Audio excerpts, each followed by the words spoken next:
Well, hello, everybody. Welcome to today's webinar. I'm Dr. Maggie Bartlett, and I'm thrilled to be here on behalf of the Global Virus Network's Forefront of Virology webinar series. We have an exciting and informative session planned featuring Dr. Xiang Liu, who I will introduce after I do some brief housekeeping items. So I'd like to thank our sponsors for making events like this possible and acknowledge our attendees who are joining from all over the world. Time zones can be quite tricky, and so I appreciate everyone participating today. Your participation is really what makes webinars like this a success. For today, we're going to be focusing on type 1 interferon modulation by alphaviruses. And we'll start with the presentation, followed by a question and answer session where people will have an opportunity to ask questions and engage. Before we get started, just so you know, this session is being recorded and will be available after the event. If you have any questions during the presentation, please feel free to type them in. We will address as many questions as we can during the Q&A segment. And feel free to engage with other participants or share your thoughts there too. Now, it is my great pleasure to introduce our speaker, Dr. Xiang Liu, who specializes in arthropod-borne and respiratory viruses. He earned his PhD from Griffith University at the Institute for Glycomics, and he's currently at the Menzies Health Institute in Queensland. His groundbreaking work includes developing a next-generation SARS-CoV-2 mucosal vaccine that's now in clinical trials. And he's, of course, very well published and in many journals, including Nature Microbiology and Communications. And so, Dr. Liu, we're so honored to have you with us today. I see our president, Sten Ramond, has joined. And with that, I will cede the floor to you. Okay, great. Thanks for the introduction, Maggie. And here I'd like to share my screen and start my talk. To the one. Yeah. Okay, and there's my. So Maggie, could you let me know if you can see my slides? Yes, I can see them. Okay, great. Okay. Yeah. Put it here. Yeah. Okay. Good afternoon. It feels a little bit weird, actually, to say this because it's early morning here in Brisbane. It's 4 a.m. in Brisbane. So anyway, thanks very much for joining my talk. My name is Xiang Liu. I'm from Griffith University in Australia. The topic I'd like to talk about today is type 1 interferon modulation by alphaviruses, with emphasis on Rotavirus, innate immunity, and disease pathogenesis. So Alphavirus is a single-strand RNA virus, belongs to Togaviridae. Based on the disease symptoms associated with the infection in humans, the members of Alphavirus can largely be classed into two categories. So one is called the arthropod-borne Alphavirus, and the other is called encephalitic Alphavirus. So arthropod-borne Alphavirus, such as Rotavirus, chikungunya virus, Marburg, and onion virus, usually cause arthritis-like symptoms, featured by joint and muscle pain.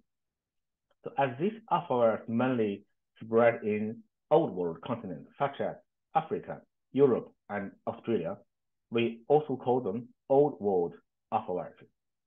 While the encephalitic alphavirus, such as Western or Eastern equine encephalitis virus, usually cause inflammation in the brain, so they are mainly prevalent in America. So we are commonly refer to them as New World alphavirus. So my research focuses on arthropod-borne alphavirus, in particular Rotavirus. So RV is epidemic to Australia and Southern Pacific Islands.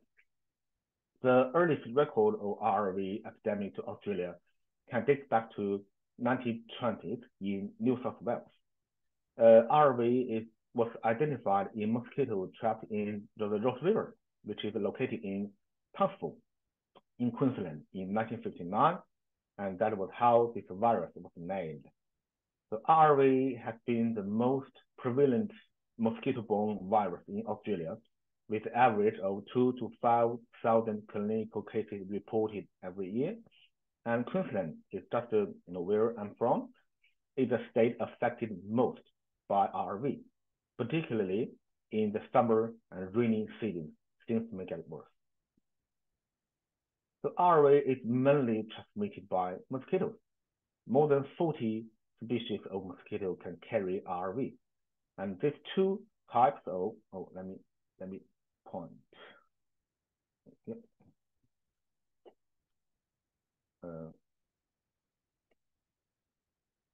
Okay. So these two types of mosquito are the major ones that transmit RV. So small native animals, including possums, kangaroos, and wallabies, are natural reservoir for RV. And the infection in humans is associated with joint pain, 90%, fatigue, muscle pain, rash, and sometimes around half of people will have fever. The symptoms may last for 6 months or even more. So this is the structure of alphaviruses. So this family of viruses all share very similar structure. They have a single-strand positive sense RNA as their genome, and the genome is protected by the viral capsid proteins. And outside the capsid, there is a host-derived lipid bilayer membrane envelope, which is embedded by the protein, viral structure protein E1 and E2. And these proteins serve as cell entry mediators. The genome of alphavirus is about 11 kb, containing 2 ORFs. One codes for non-structural proteins, which are viral replication machinery. The other ORF encodes for structural proteins, which form the viral structure. And this graph shows the replication cycle of alphavirus. The virus enters the cell through a host surface protein such as amyloid, which was identified recently and mediated into cytosis. And then the viral genome is released into the cytoplasm. And now the viral genome is exposed into the cytoplasm. The non-structural protein will be translated into one polyprotein. It's called P1234, which is mediated by host translation machinery. And this viral polyprotein is then cleaved into 4 individual viral proteins. The non-structural protein 1, non-structural protein 2, protein 3, and protein 4. The cleavage of the polyprotein is mediated by viral non-structural protein 2, which has an autoprotease activity. This viral non-structural protease conducts the generation of a negative strand of viral RNA using viral genome as a positive strand as a template. Following that, the negative viral RNA will serve as a template for the new viral genome, and at the same time, a viral subgenomic RNA containing the second ORF of viral structural proteins will also be generated based on this viral negative strand RNA. This subgenomic RNA translates into viral structural proteins, including capsid, E1 protein, and E2 protein. So regarding this viral, the non-structural protein processing and the viral RNA replication, I won't go into too many details now, as we will get back to this section and provide more information later. This newly generated viral genome RNA will be assembled into the capsid protein and budded out of the host cell. So during the budding process, the naked viral is enveloped into a host-derived lipid bilayer, which containing viral E1 and E2 structural proteins. And this graph shows the pathogenesis of alphavirus disease. So during the establishment of infection, innate immunity, including type 1 interferon and the complement, will be activated, and pro-inflammatory cytokines, including IL-6, MCP1, and MIF, which is a monocyte immigration factor, will be released, which recruit leukocytes, including T cells, monocytes, and macrophage, to the site of the infection.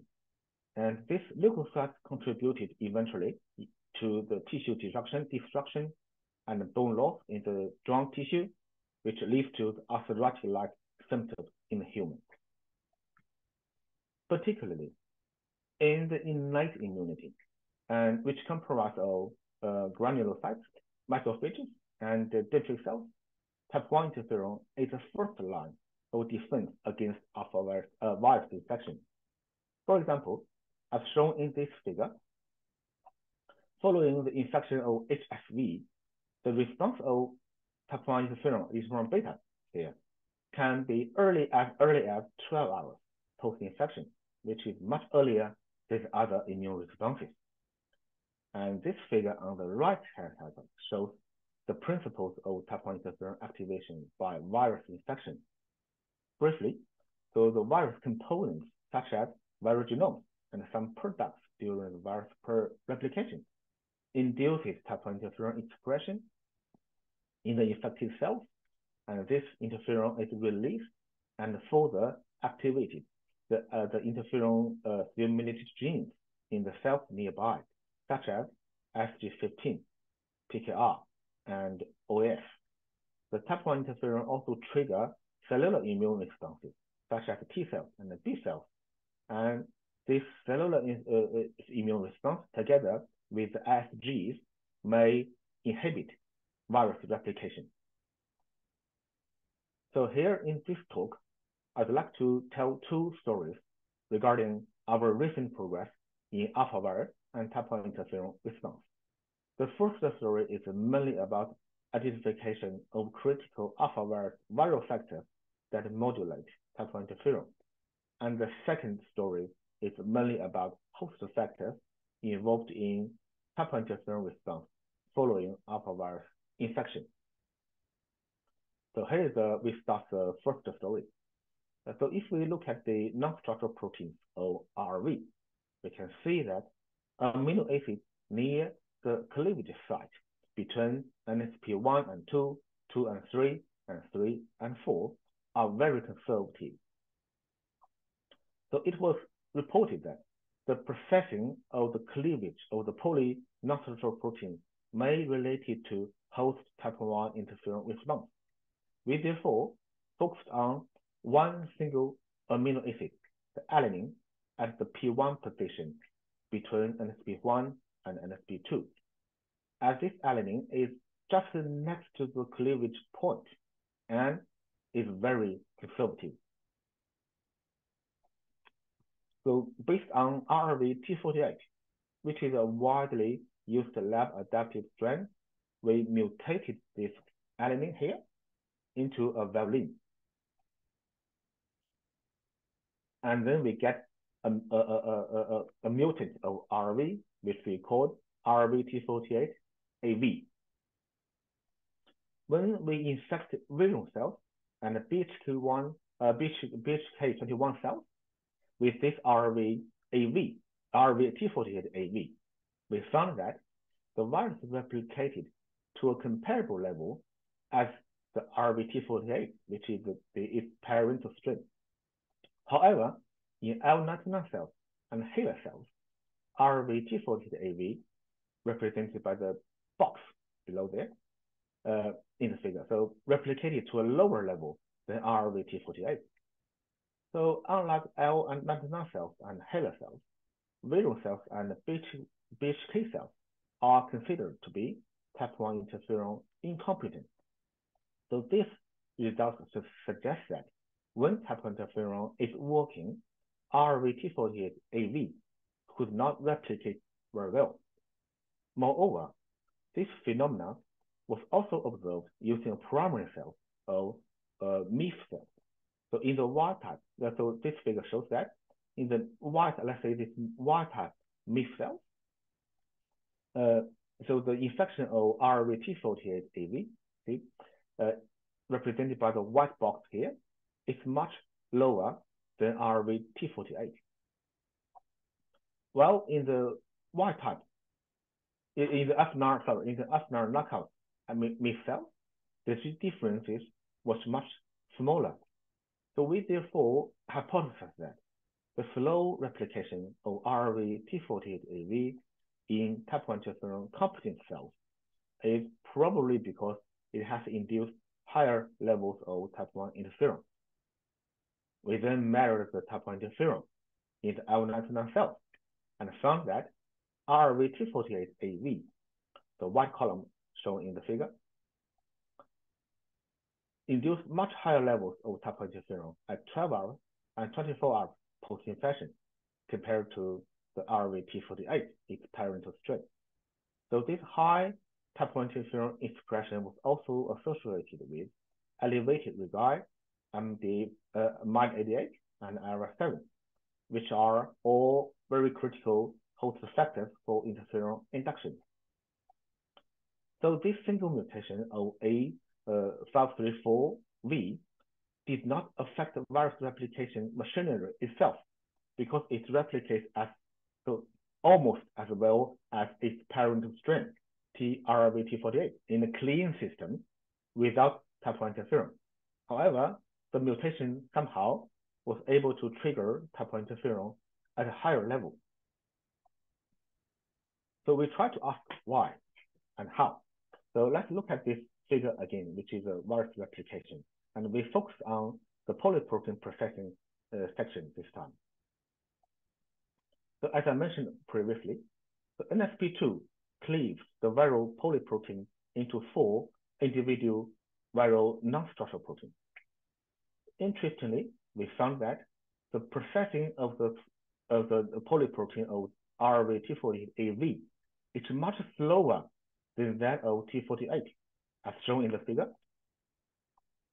So compared to RV-T48, so there are more polyproteins, P123, P12, or P1223, and less individual proteins, NSP2, NSP1, and NSP3, were found in the RV-T48AV.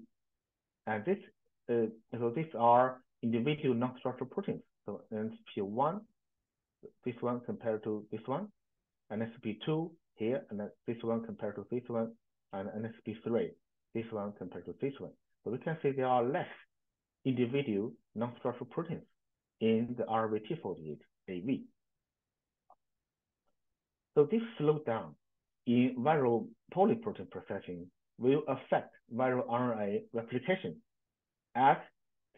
because the non-structural proteins are very essential machinery for this process. So let's have a look at it again as the viral RNA replication. So this part, this section. So after being translated, the viral polyprotein 1234 was first actually cleaved to 1, 2, 3, and 4. So at this stage, we call it early replicase. And this early replicase here is responsible for synthesis of a negative strain RNA, viral RNA. It's using the viral genome, which is a positive strain, as a template. When the polyprotein is fully processed into the individual non-structural proteins, we call them the late replicase. And this late replicase will responsible for the viral genome, positive strain, and the subgenomic RNA. It's using the negative strain RNA as a template, which is synthesized by the early replicase. So in RV-T48AV, so this process is slowed down. So which resulted in more early replicase, but less late replicase. So this, as shown in the figure, leads to a more negative strain of viral RNA, strain, but less subgenomic RNA in RV-T48AV infected cells. So we further isolated the total RNA from RV-T48 or RV-T48AV infected cells and suspected the total RNA into naive cells, as shown in this figure. So same amount of total RNA from T48 or T40AV infect cells induced different levels of type I interferon. This suggests that the RNA generated, total RNA generated by T48AV has higher capacity of type I interferon induction. So what are these type I interferon inducing RNAs? So we tried to figure this out, but we did not get the end of the story. So let me show. So we removed the genomic and subgenomic RNA component from the total RNA because they all have the poly A tail. We can easily remove the poly A tailed RNA and found that the rest of the RNA fraction still induced higher levels of type I interferon compared to T48. Furthermore, to test if the type I interferon inducing RNA is generated by viral genomic templates, we transfect a COP5 cell with plasmid expressing the non-structural protein of T48 or T48AV. So as shown in this figure on the right-hand side, we can see that the expression of RVT48 non-structural protein induced much lower levels of interferon beta compared to RVT48AV.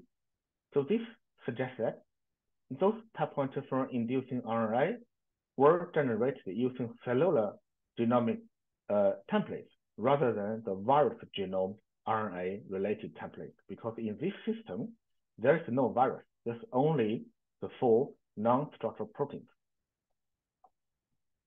So finally, we investigate the effect of this single mutation, the A to V mutation, on RV disease in the mouse model. So as shown in this figure,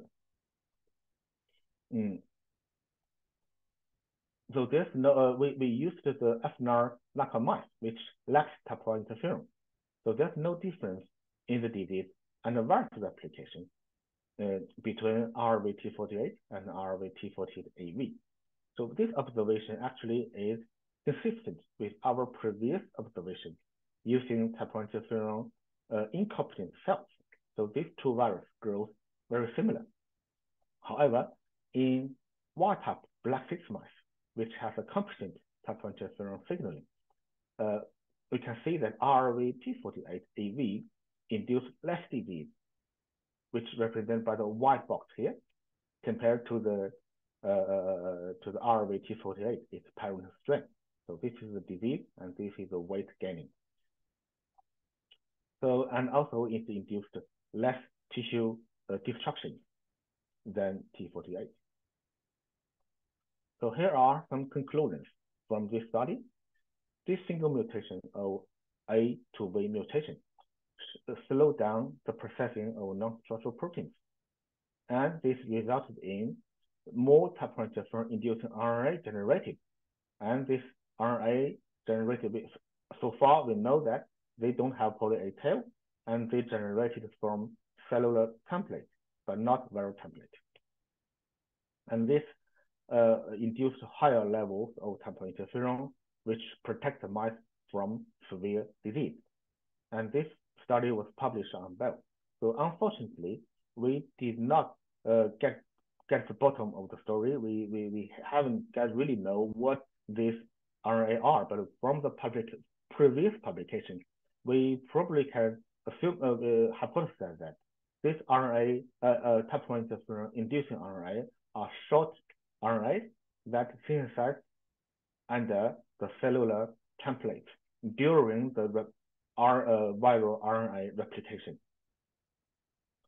So enlightened by this story, we believed there might be more genomic determinants related to type I interferon modulation. So we therefore further investigated a few RV field isolates listed in the table. And these isolates were identified from various locations in Australia throughout the years. Surprisingly, we found that compared to RVT48, which is the blue box, and the first one, RV2548, in the red box, induced very high levels of type I interferon in L99 cells, as shown in this figure below. And the black bar is 2548. And this bar is RRV-T48. And we then sequenced the RRV-2548 non-structural protein region and found that compared to RRV-T48, there are a number of differences in the nucleotide level. However, on protein level, only 4 amino acid differences in NSP1, 8 differences in NSP2, 12 differences in NSP3, and 6 differences in NSP4 were found between the RRV-2548 and RRV-T48. To narrow down the range of the critical amino acid, we did some cloning. So we replaced the non-structural protein 1, 2 of T48 with that of RRV-2548 and generated a new strain, a new variant, which is called RRV-M12. So this one has a backbone of RRV-T48, but has the non-structural protein 1 and 2 from RRV-2548.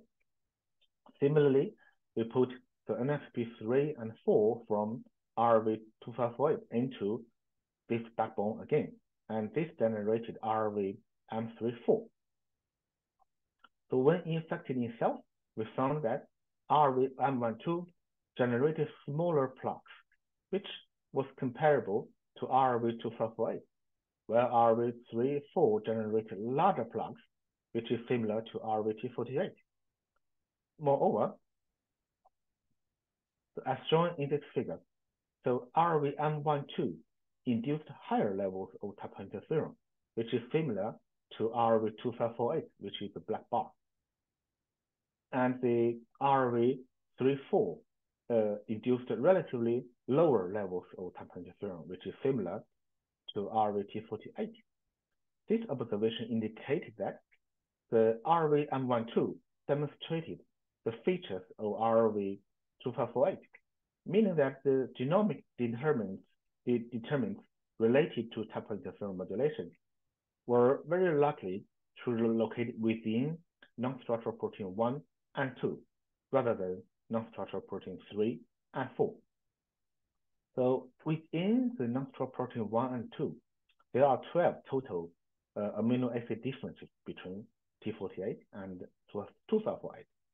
And we found 7 of them, 1, 2, 3, 4, 5, 6, 7. 7 of them are critical changes based on the amino acid part.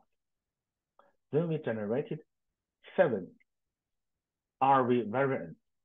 Each of them has one of the single mutations. So the first one, second, third, fourth, fifth, sixth, and the seventh. Yeah. And we infect them into cells and test their ability of type I interferon induction, and found that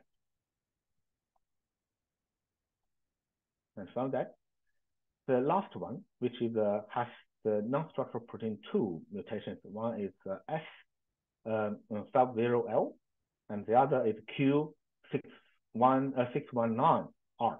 And these 2 mutants induced significantly higher levels of type I interferon compared to their parental strain, which is RRV-T48.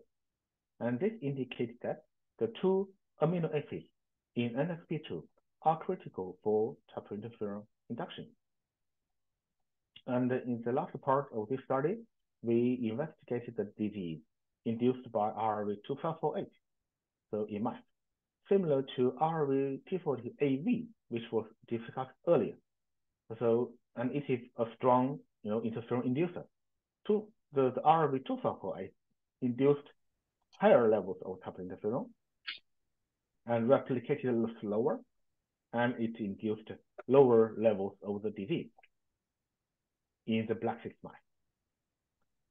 So this study demonstrated that the type I interferon determinants may occur naturally during virus evolution, and the studies on virus field isolates may provide us new insights into disease pathogenesis.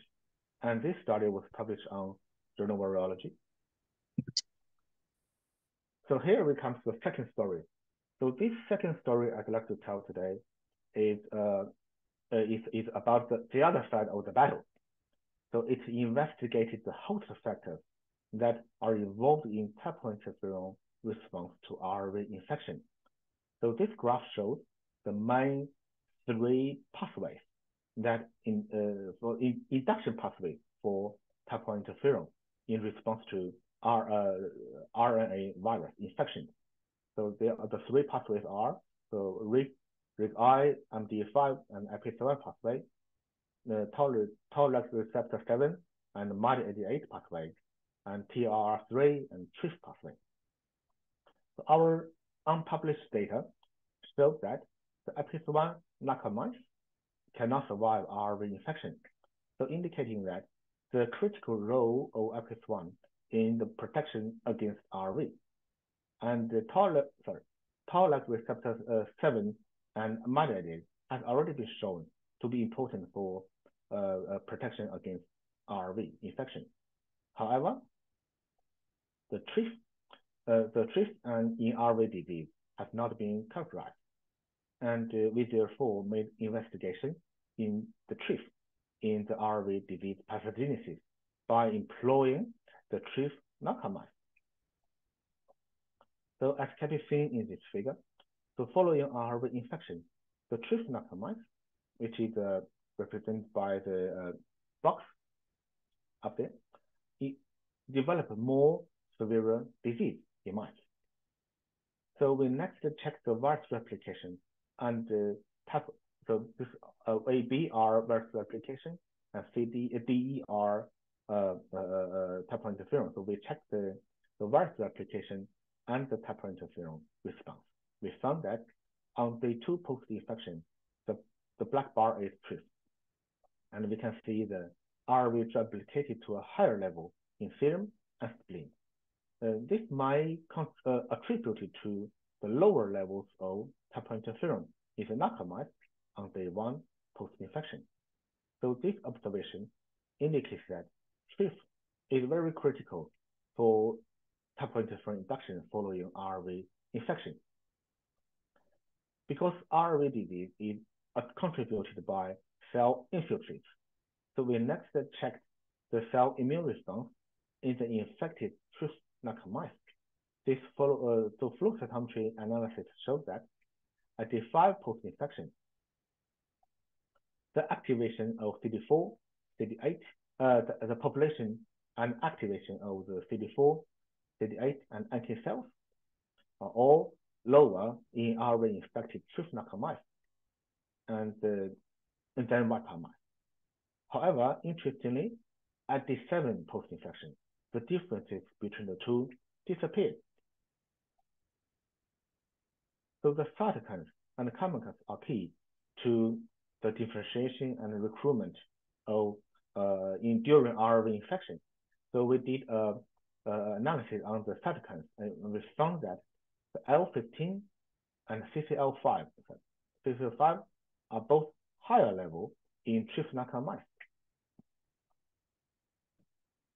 And as shown in the graph below, that L15 and CCL5 are reported to promote the proliferation, development, and the recruitment of T cells and NK cells. So therefore, the elevated levels of L15 and CCL5 in the TRIF knockout mice after RV infection may account for the restoration of T cells and NK cells on day 7 post-infection. So RV disease in TRIF knockout mice recovered slower than wild-type mice, as shown here. So this may we think that this may related to the impaired the antibody response. So here is the antibody analysis, RV specific antibody, showing the figure. So anti-RV IgM is comparable between wild type and TRIF knockout mice from day 4 to day 18 post-infection. Well, in the IgG, the story is different.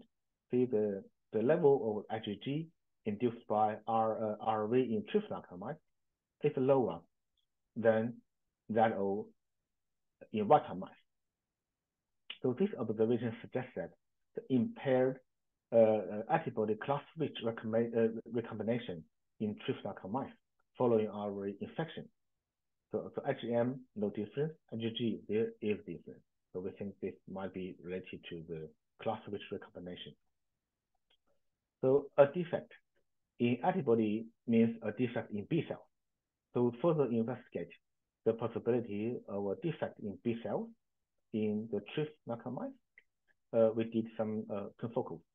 And this shows that the germinal center B cells were less abundant in lymph nodes in Trypanosoma mice compared to water mice at day 5 and day 7 post-infection. And in spleen, the number of germinal center B cells was significantly lower in Trypanosoma mice compared to water mice at day 7 post-infection. So this result suggests that Trypanosoma mice cannot effectively stimulate GC germinal center formation after RV infection. We then asked whether the defect in the GC formation is accounted for the impaired class switch recombination in Trypanosoma mice that was suggested by the previous IgM and IgG assay. So we designed and performed the following experiments. So we sorted and labeled and transferred the B cells from Trypanosoma mice into water mice, and then we transfer the B cells from water mice into Trypanosoma mice. Then we got this. So Trypanosoma B cells transferred to water mice, which is the black circles here, were found to proliferate better than water B cells transferred to knockout mice, which is the black box. In addition, the proportion of the divided GL7 positive Trypanosoma B cells transferred tended to higher in water mouse than that of the water B cells transferred in Trypanosoma mice at day 3 post-infection. Although it shows not significant in the figure, but we see it looks like a trend. The data suggests that the functional drift signaling within the immune environment could be essential in enabling B cells to undergo an early stage differentiation in early events of class switch recombination.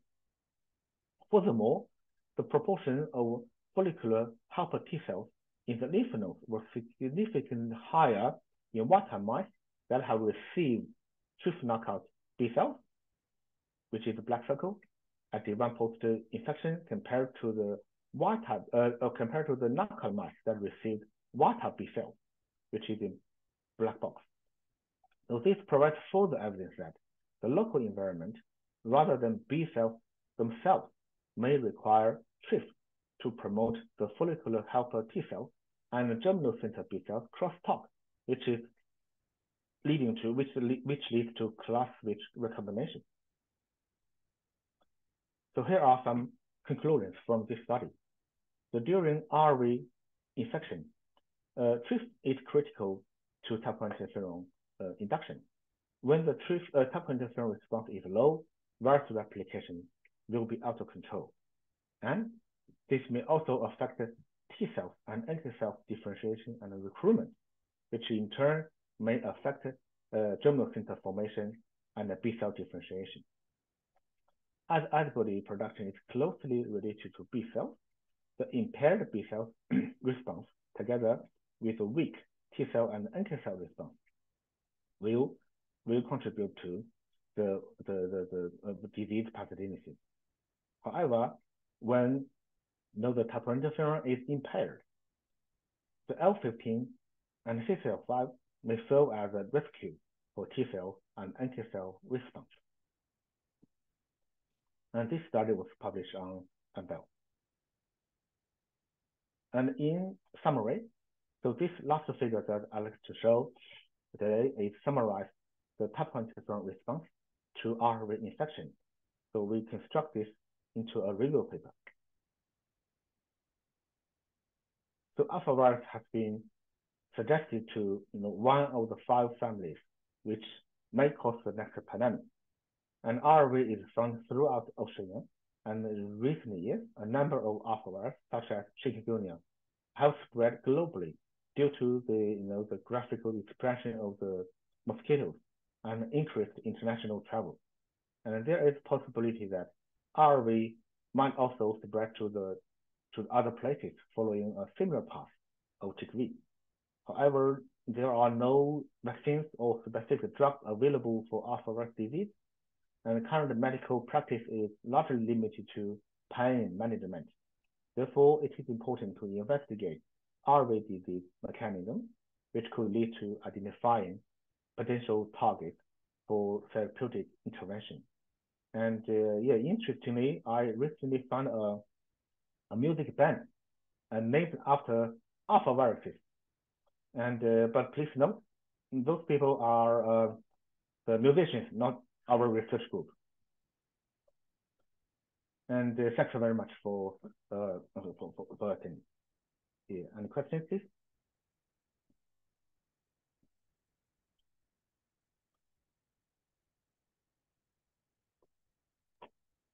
Thank you so much for a fantastic talk. You really did a phenomenal job explaining these two complex pieces of the puzzle, from the host and the viral side. So thank you again for that engaging presentation.